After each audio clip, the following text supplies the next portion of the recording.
जन्नी आलू तरकारी आम प्रथम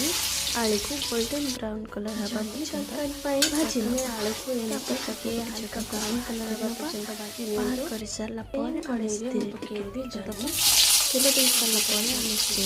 काटी रखी जन्नी को देदेबा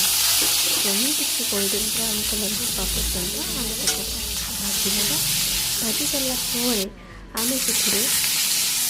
तेल दबा कटा पियाज अदा रसुण धनिया जीरा टमाटो चिनाबादाम कड़ाई तेल दबा तेल मध्य दबा खंडे दालचीनी टिके गुजराती कस्तूरी मेथी देके आम बटा मसला को देदेबा भल भाव में कषि सारापर आम से लुण हलदी स्वाद अनुसार लंकागुंड देके मसला कषिकी जन्नी भाजी रखि जन्नी आलू को दे कषि नवा।